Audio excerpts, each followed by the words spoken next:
Hello everyone.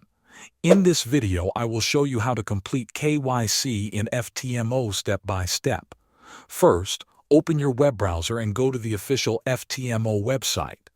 Once the website loads, click on the Sign In button at the top right corner. Before you can complete the KYC process, make sure you have successfully completed the FTMO challenge and moved forward in the process. The identity section will only become available when you are about to sign or change a contract with FTMO.